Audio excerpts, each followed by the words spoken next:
This is Witch-based news for Friday the 3rd of July 2026. I'm Commander Buur.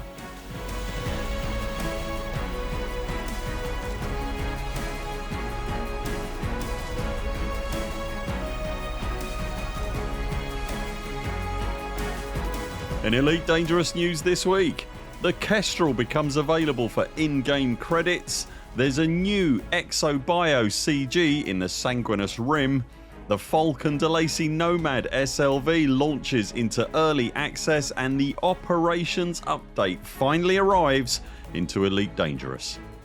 If you enjoy our videos, please consider subscribing to the channel and be sure to hit the notification bell so that you never miss an update or community post. And if you'd like to help directly support our work, you can also join us on Patreon. Links to that and everything else are in the description below. The arrival of a new ship into ARC's early access in Elite Dangerous usually signals the end of the early access period for its predecessor, and that ship then becomes available in the game just for credits. This week was no different then, when the imminent arrival of the Nomad was signalled by the immediate availability of its predecessor, the Core Dynamics Kestrel Mark II. If you've not already tried the Kestrel but always wondered just what all the fuss was about, then now is your chance to pick one up at your preferred in-game ship emporium and attempt to truly understand the meaning of the words manoeuvrability and FA off. A truly remarkable and deadly little ship in the right hands, the Kestrel will also be keen to show you the true meaning of the words nausea and can't land a single shot, in the wrong hands of course. Everyone needs to try the Kestrel, even if it's just once. To, I suspect, no one's great surprise, a new community goal went live this week to coincide with and play to the strengths of the arrival of a new ARCS powered early access ship in the shape of the Nomad ship launched vessel. We'll talk more about the Nomad's debut in just a moment, but whilst the community goal doesn't require a Nomad, just an Artemis suit with its Dyson-O-Matic wonder thumping plantalizer, there's no denying that dragging along Faulcon DeLacy's new Wunderkind is going to be a dramatic advantage. But moving forward, that's very much the case with exobio from this point onward. There is always going to be pre-Nomad and post-Nomad eras in that particular in-game discipline, so radical is its functionality. The CG is asking for exobio samples from the Sanguineous Rim to be handed into Vista Genomics aboard the megaship Magrathea, which is located just inside that galactic region's borders in the system HD 232819, approximately 2000 light years from Sol. There are paint jobs for the Caspian and the Nomad, as well as a Faulcon DeLacy decal up for grabs for just one contribution to the goal. But as if exobio samples didn't pay well enough already, the CG location is paying 1.5 times the going rate for any qualifying squiggly plant thingy bits you can hand in. And that is some significant coin to be had. It's a great time to do a science. You'd have to be living in a cave on the moon with no access to the internet to miss that this week was Operations launch week in Elite Dangerous. In fact, calling it just an update feels like a massive understatement given the sheer scale of it. Alongside the headlining operations, we got the new Nomad ship launched exploration vehicle, NPC variants of the post 2024 ships, and a fantastic refresh to both the galactic rim dust clouds and the game's overall stellar lighting. If you joined the galaxy after the Odyssey expansion launched in May 2021, you might not even realise how much the lighting model changed from the Horizons era. Prior to Odyssey, the colour of a local star would permeate the entire system, casting its specific hue over everything it touched. It wasn't subtle, but it was incredibly visually striking. When Odyssey arrived, it largely stripped those vibrant effects out, effectively turning the light from almost every star, regardless of its actual class, into a flat uniform white. You can see some examples here. The first image is from Taygeta, a famous and post-Odyssey infamous coloured star system right in the heart of the Pleiades sector. The second image on screen now is taken from a stunning ringed neutron star system that has been recently colonised by Commander Lynx. As you can see, this week's update finally brings some of that missing nuance back into the stellar lighting model.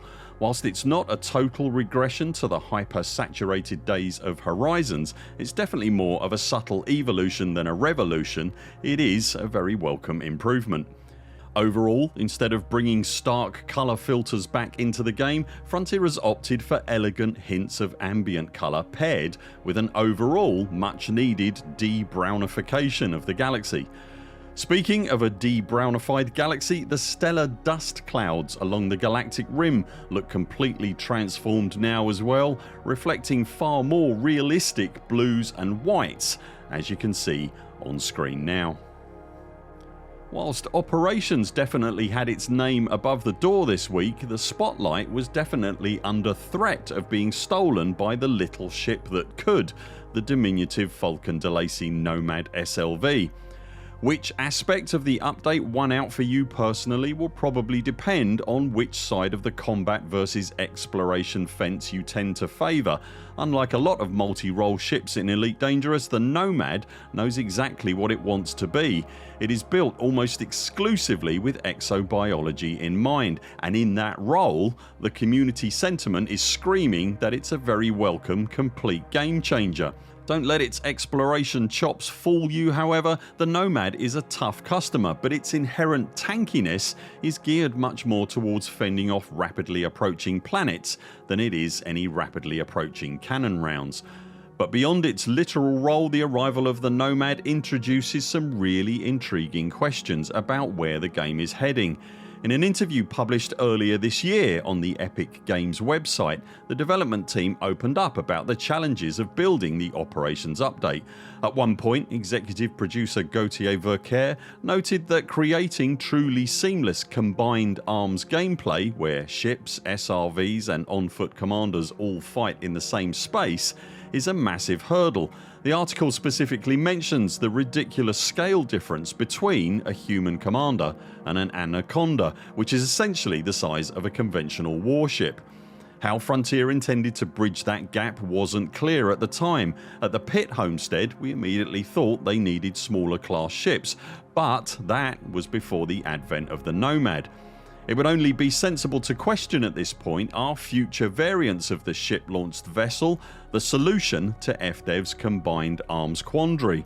Are we looking at a future where gunships and dropships do what they say on the tin because they're small enough to be able to perform those tasks? As I've mentioned on this channel before, the two current in-game examples of those namesakes are so huge that their bulk covers some Odyssey settlements entirely, and the only way they could reasonably be expected to suppress their defences is honestly by sitting on them. This week has also seen the arrival of NPCs flying the new generation of ships that have been added to the game since 2024. Thus far here we've had confirmed sightings of Type 8s, Type 11s, Mandalays, Corsairs and Cobra Mark 5s in the wild at the very least. In the course of playing through Operations themselves, you'll also encounter Python Mark IIs and Kestrels as well, the latter of which I've already described as somewhat akin to dipping yourself in olive oil before attempting to wrestle a live wriggling salmon to the ground. So slippery was that itchy little ship to allowing itself to take any hits. It's been the case for all new ships and significant updates recently that they launch with a shiny trailer from Frontier to fanfare their arrival. This week not only saw the Nomad landing but Operations as well, and as a result we were treated to two such trailers. FDEVs cinematic team never fails to put their best foot forward, but it has to be said the two that arrived this week are a thing to behold, with the Operations launch trailer being something else entirely again. You'll find both of those pieces linked in the description below. Seriously, watch that Ops trailer, it's a beast. If you were looking forward to diving into Operations on patch day, it's likely been a bruising week. Following a week of preview builds across partnered creator channels, this one included, the update was scheduled for a 7-hour downtime on Tuesday morning. Anyone who works in software knows that even the best laid deployment plans can go sideways, but what happened on Tuesday caught everyone, Frontier included, completely off guard. After FDEV wrestled with back-end deployment issues all day, the Nomad finally squeezed into the game around 9 PM, but operations itself had to be postponed. Round 2 commenced on Wednesday and the highly anticipated feature finally went live around 1 PM UK time. And then it promptly broke almost everything. Despite operations existing in its own instanced pocket universe, its arrival managed to fracture the live galaxy, triggering widespread issues across power play, colonisation, exploration and the BGS. This remains a rapidly evolving situation, so for the absolute latest status updates, check the official patch notes and Frontier forum links I've left in the description below. To give you a quick health check, as of this recording, the game's API has been temporarily disabled while FDEV works on the back end, meaning third-party sites like Inara aren't currently updating. There were also early bugs where running an operation wiped a commander's previously visited star data or caused Odyssey materials to vanish from player inventories. While those specific issues have now been resolved and Frontier is working to restore the missing data and materials, other bugs remain. For instance, rewards like Merc Coin haven't been registering properly after completing missions. Reports on a fix for that are conflicting. It's still broken for me personally, but your mileage may vary.